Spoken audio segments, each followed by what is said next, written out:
জনরোষে পড়ছে ইরান, ফিরে আসছে মহসা আমিনির প্রসঙ্গ। কে এই তরুণ?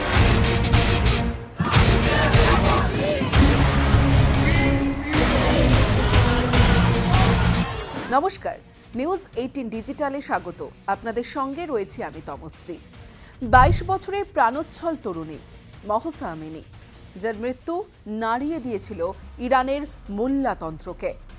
সুপ্রিম লিডার আয়াতুল্লাহ আলী খামেনির রক্তচক্ষু উপেক্ষা করেই পথে নেমেছিল হাজার হাজার তরুণী। হিজাব ছুঁড়ে ফেলে চুল কেটে প্রতিবাদ দেখিয়েছিল তারা। সময়টা ছিল 2022 সাল।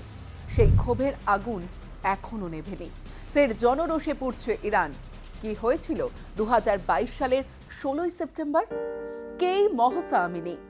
কুর্দ তরুণী মহসা আমিনিকে অনেকে জিনা আমিনিও বলতেন। ইরানের কঠোর হিজাব আইনের শিকার হতে হয় মহসাকে।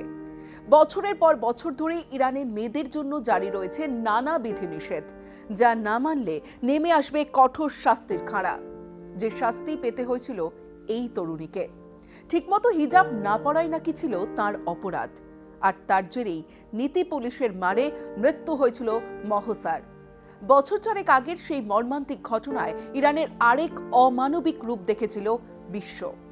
শুরু হয়েছিল হিজাব বিদ্রোহ। সেই সময় এই ঘটনার প্রত্যক্ষদর্শীরা অভিযোগ করেন, ইরান সরকারের ধর্মীয় নীতি পুলিশ গাইডেন্স পেট্রোল 16 সেপ্টেম্বর মহসাকে গ্রেফতার করেছিল। ঠিকমতো হিজাব না পরার অভিযোগ আনা হয়। শুধু তাই নয়, পুলিশ হেফাজতে নাকি মহসাকে বেধড়ক মারধর করা হয়। মাথায় আঘাত এবং তার জেরে অতিরিক্ত রক্তক্ষরণের ফলে সেদিন প্রাণ যায় মহসার। যদিও ইরানের সরকার কিংবা পুলিশ এই অভিযোগ স্বীকার করে না। তাদের দাবি, শারীরিক অসুস্থতার কারণেই সেদিন মৃত্যু হয়েছিল মহসার। সেই সময় ইরানের ফরেনসিক দফতর একটি বিবৃতি প্রকাশ করে দাবি করেছিল, 8 বছর বয়সে মস্তিষ্কে একটি টিউমারের জন্য জটিল অপারেশন হয়েছিল মহসার। আর সেই অপারেশনের ফলে তখন সুস্থ হয়ে উঠলেও প্রাপ্ত বয়সে সেই অসুস্থতা ফিরে আসছিল। গ্রেফতারির সময় তার জেরেই অসুস্থ হয়ে পড়ে মহসা এবং মৃত্যু হয়। মহসার মাথায় বা মুখে আঘাতের কোনো চিহ্ন নেই, কিন্তু সেদিন এই বিষয়টি মানতে চায়নি মহসার পরিবার। তাদের দাবি ছিল মাথায় আর ঘাড়ে আঘাতের ফলেই মৃত্যু হয়েছিল মহসার। সংবাদ মাধ্যমে মহসার বাবা আমজাদ দাবি করেছিলেন, কোনো রকম অসুস্থতা ছিল না তার মেয়ের, কখনো কোনো অপারেশন হয়নি। পুলিশ হেফাজতে ওকে বেধড়ক মারধর করা হয়, যা ঢাকতেই প্রশাসন মিথ্যে কথা বলছে।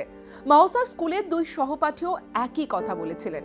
এই নির্মম ঘটনার পর মহসাই হয়ে উঠেছিলেন ইরানের হাজার হাজার তরুণীর প্রতিবাদের মুখ। ইরানের হিজাব আইনের বিরুদ্ধে গর্জে উঠেছিলেন তারা। পথে পথে দেখা গিয়েছিল খামেনেই বিরোধী পোস্টার। পুলিশ কড়া হাতে সেই আন্দোলন দমানোর বহু চেষ্টা করেছিল। হিজাব বিদ্রোহের জেরে চাকরি খোয়াতে হয়েছে মহিলাদের, কেড়ে নেওয়া হয়েছে গাড়িও। শুধু তাই নয়, প্রতিবাদীদের কণ্ঠরোধ করতে বহু মানুষকে ফাঁসিতেও ঝোলানো হয়েছে। ইরানের এই নীতি পুলিশের বিরুদ্ধে কানাডা, অস্ট্রেলিয়া, আমেরিকা, ব্রিটেন, ইউরোপীয় ইউনিয়নও বিভিন্ন স্তরে নিষেধাজ্ঞা জারি করে।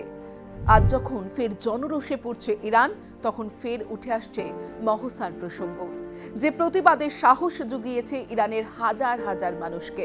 এই প্রতিবাদ এখন গদি নাড়িয়ে দিয়েছে সর্বেসর্বা খামেনেইয়ের।